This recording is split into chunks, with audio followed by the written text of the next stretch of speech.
오늘 본문은 모세의 세 번째 중보 기도입니다. 이미 출애굽기 32장에서 두 번의 중보 기도가 있었습니다.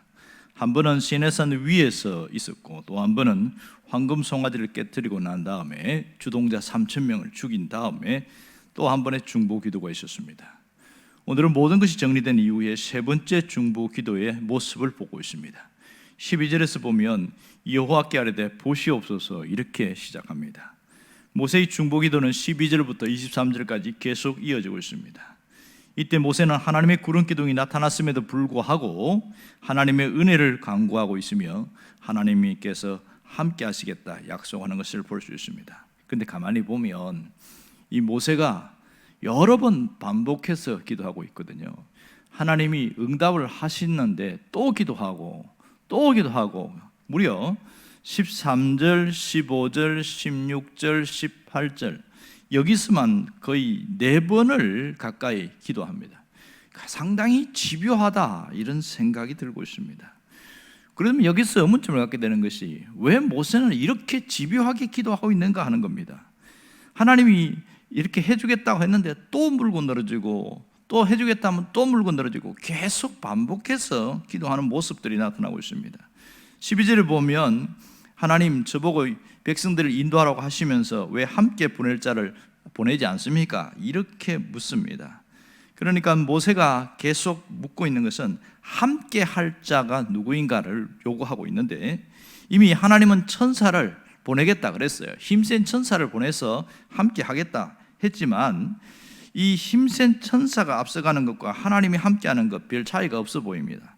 그런데 모세는 이게 얼마나 큰 차이가 있는 줄 알고 이미 하나님이 그들과 함께 가진 않겠다 이렇게 얘기했을 때, 이전에 보면 하나님이 모세와 너와는 함께 하겠다 이 얘기를 했거든요. 그래서 물고 늘어지는데, 이렇게 집요하게 물고 늘어질 수 있었던 근거는 뭐냐? 하나님의 약속 때문이었습니다. 12절에서 내가 주께 은총을 입었지 않습니까? 이렇게 언급하는데, 여기에 12절에 보면 나는 이름으로도 너를 알고 너도 내 앞에서 은총을 입었다 이렇게 얘기하는 거 보면, 이름을 안다, 누가 누구에게 안다는 겁니까? 하나님이 모세를 이름을 안다는 겁니다. 모세를 부르실 때에 출애굽기 3장에 보면 그 너의 이름을 알고 이렇게 하면서 하나님이 뭐라고 하냐면 내가 너와 함께 하겠다 약속을 했습니다. 그래서 하나님 앞에서 이 모세는 그 약속을 붙들고 집요하게 물고 늘어지는데, 하나님이 천사를 앞서 보내지 말고 하나님이 함께 가주세요 그 얘기를 하고 있거든요. 그러니까 오케이 했어요. 하나님이 지금 함께 하겠다고 하나님이 여러 번 하나님이 말씀하셨기 때문에 오케이 했는데, 13절에 보면 또 기도를 하고 있습니다. 여기서 하나님의 은혜를 강조하면서 이스라엘 백성들을 슬쩍 끼워 넣습니다. 이스라엘 백성들을 주의 백성으로 여겨달라는 거죠. 왜 이런 기도를 할까요? 이미 이 이스라엘 백성들에 대해서는 내 백성이라고 그랬고 네가 이끌어낸 백성이다, 나의 백성이 아니다, 하나님이 그렇게 얘기했기 때문에 그 의도를 알고 주의 백성이 되게 해주세요 그 기도를 하고 있습니다. 14절에서 보면 그 얘기에서 알았다, 내 요청대로 할 테니까 너는 이제 근심하지 말고 평안하라 이렇게 얘기합니다. 자, 그러면 하나님 감사합니다 하고 넘어가야 되는데, 15절에 보면 뭐라고 하냐면 조금 전에 내가 친히 가리라고 말씀하지 않았습니까? 이렇게 하면서 또 묻습니다. 그러면서 뭘 요구하냐면 이 하나님의 대답이 모호하다고 느낀 거예요. 모세는 100% 하나님이 이스라엘과 함께 가겠다는 명확한 대답을 얻지 못해서 친히 함께 하시려는 우리를 이곳에서 올려보내지 마옵소서, 우리라는 단어를 쓰고 있습니다. 그러니까 모세 자신과 함께 이스라엘 백성들을 묶어서 이야기하고 있어요.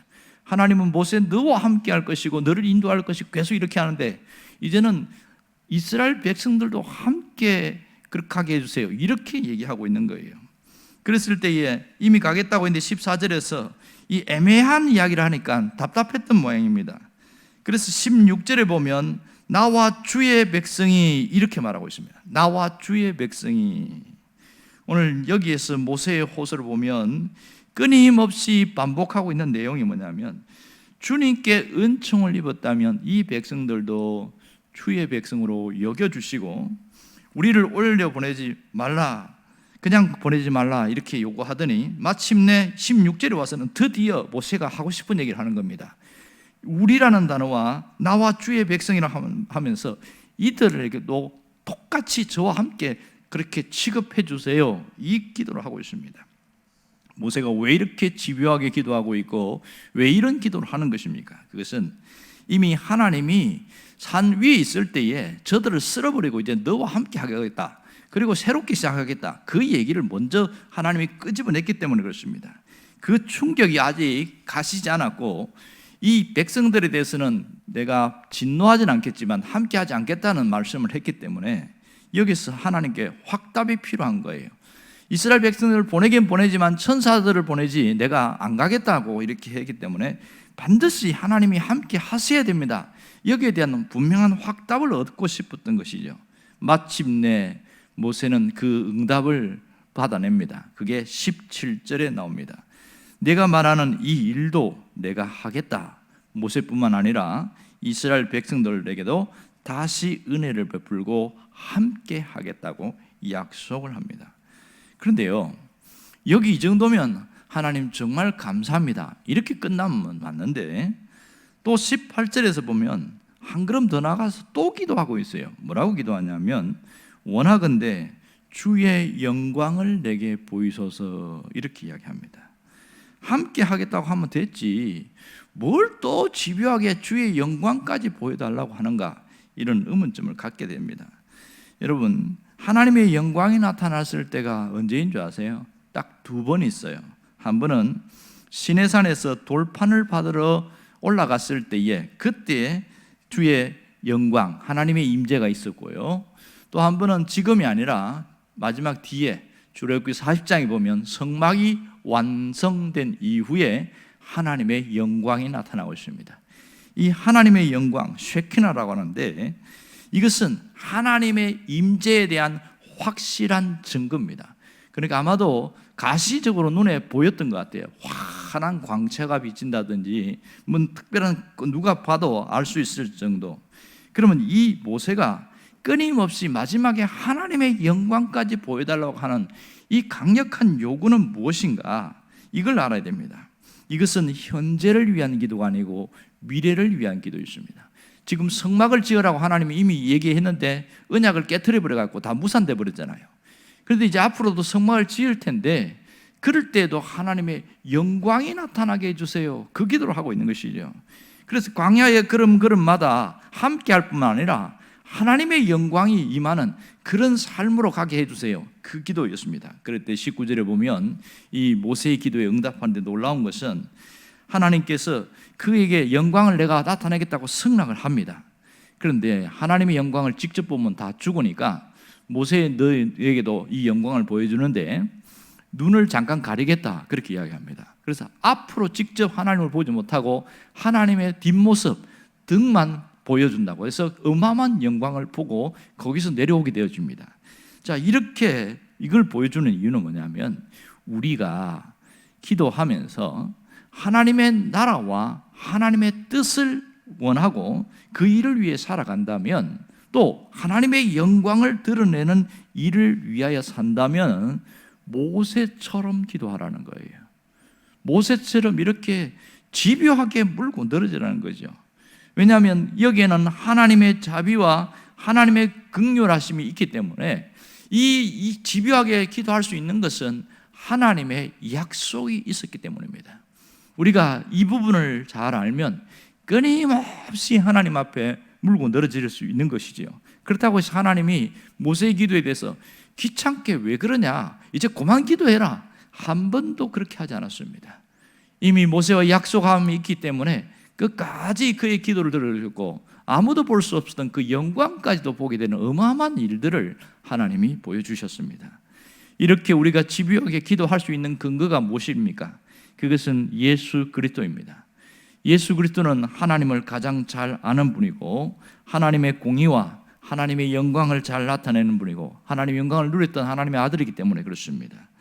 여러분, 죄와 사망에서 우리를 구속할 수 있는 근본적인 이유도 하나님의 언약, 다시 말해서 하나님의 약속이 있었지 않습니까? 이것을 완성시키신 분이 예수님이십니다. 그래서 그 십자가상에서 예수님의 집요함이 거기에 나타나고 있습니다. 끝까지 인류를 구원하기 위해서 자신의 몸을 희생하는 모습을 통해서 우리가 기도할 수 있는 근거를 알려줬습니다. 그렇다면 오늘 우리가 무슨 기도를 해야 됩니까? 오늘 13절에 나오는 것처럼 날마다 주의 길을 보여달라고 기도해야 됩니다. 이 모세가 주의 길을 보여주세요, 이 기도를 했단 말이에요. 그래서 주의 길을 보여달라.